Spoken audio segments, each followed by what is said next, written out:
சென்னைக்கு போதைப் பொருள் கடத்திய வழக்கில் ஒரே மாதத்தில் 8 வெளிநாட்டினர் உட்பட 17 பேரை காவல்துறை கைது செய்திருக்கிறது. இந்த கைது நடவடிக்கையில் போதைப் பொருள் தடுப்பு நுண்ணறிவு பிரிவு என்ன செய்தது, அதன் நடவடிக்கைகள் என்னென்ன என்பது பற்றி விரிவாக பார்க்கலாம்.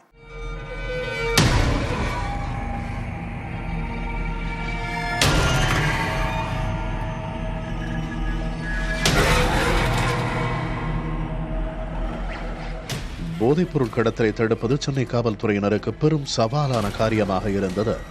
கடந்த ஆண்டு ஜூலையில் சென்னை மாநகர காவல் ஆணையராக அருண் பொறுப்பேற்ற பிறகு போதைப்பொருள் புழக்கத்தை கட்டுப்படுத்த 2024 ஆகஸ்டில் ANI எனப்படும் ஆன்டி நார்கோட்டிக்ஸ் இன்டெலிஜென்ஸ் யூனிட் ஒன்றை தொடங்குகிறார். அந்த குழு போதைப்பொருள் தொடர்பான தகவல்களை சேகரிக்க தொடங்கியது.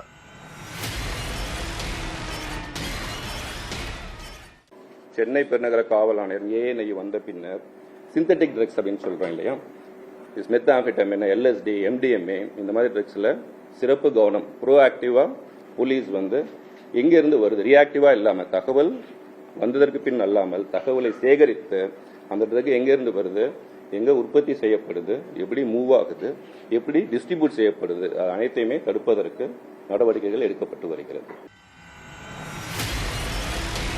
அண்ணா நகர் பகுதியில் மெத்தபெட்டமைன் விற்ற 4 பேர் பிடிபட்ட வழக்கில் அவர்களிடம் நடத்திய விசாரணையில் வெளி மாநில தொடர்புகள் தெரிய வந்தன.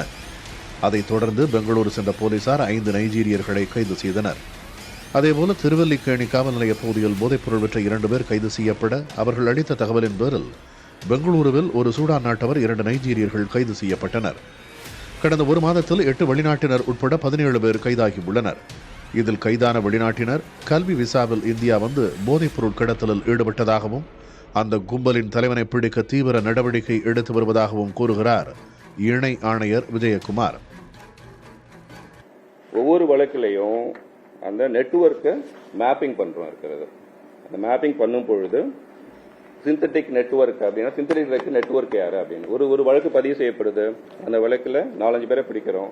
2 நெட்வொர்க் ஓவர்லாப் ஆகும். அந்த நெட்வொர்க்ல கிங்பின் யாரு அப்படின்னு செக் பண்றோம் இருக்கிறது. சில கிங்பின்ஸ் வேற மாநிலத்தில் இருக்கிறாங்க, கண்டினியூஸ் ட்ராக்கிங்ல இருக்கிறாங்க.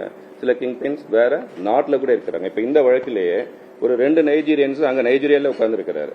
Now we are tracking through other transactions. அவரு ஒரு டிஜிட்டல் ட்ரேசஸ் ஏதாவது விட்டுட்டு போவார் அவர் பண்ற டிரான்சாக்ஷன்ல, but we are tracking it. 2024 August மாதம் ANI யூனிட் தொடங்கப்பட்ட பிறகு இந்த ஆண்டு மார்ச் வரையிலான 8 மாதங்களில் 996 வழக்குகள் பதியப்பட்டன. அதில் 784 கஞ்சா வழக்குகளும் அடங்கும். இது தொடர்பாக 2900 பேர் கைது செய்யப்பட்டனர். கஞ்சா வழக்கில் 1921 பேரும், போதை மாத்திரைகள் விற்ற வழக்கில் 319 பேரும், மெத்தபெட்டமைன் போன்ற சிந்தட்டிக் போதை மருந்து வழக்கில் 449 பேரும் கைது செய்யப்பட்டிருக்கிறார்கள். 1122 கிலோ கஞ்சா, 48,254 போதை மாத்திரைகள், 21.9 கிலோ மெத்தபெட்டமைன், 389 MDMA மாத்திரைகள், 156 LSD ஸ்டாம்புகள் பறிமுதல் செய்யப்பட்டுள்ளன. இதில் 21 கிலோ மெத்தபெட்டமைனின் மதிப்பு 21 கோடி ரூபாய். ஆகஸ்ட் முதல் டிசம்பர் வரை 300 பேர் மீதும், ஜனவரி முதல் மார்ச் வரை 52 பேர் மீதும் என 352 பேர் மீது குண்டர் தடுப்பு காவலில் நடவடிக்கை எடுக்கப்பட்டுள்ளது. இந்த கைது நடவடிக்கை இத்தோடு முடிய போவதில்லை என்கிறார் இணை ஆணையர் விஜயகுமார்.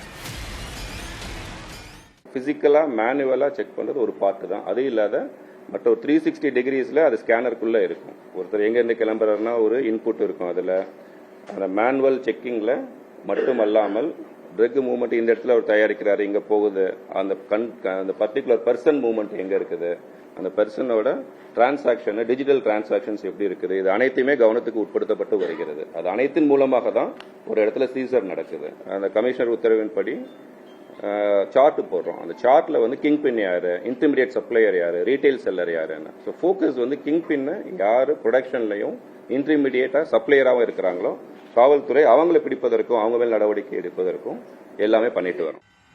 இந்த கும்பல் செயலி மூலம் தகவல் பரிமாற்றம் செய்வதை கண்டறிந்ததை ஒட்டி அந்த செயலியை தடை செய்ய நடவடிக்கை எடுக்கும்படி தமிழக அரசுக்கு பரிந்துரைத்திருக்கிறார் காவல் ஆணையர் அருண். புதிய தலைமுறைக்காக செய்தியாளர் ஆனந்தனுடன் ஜெய்சங்கர்.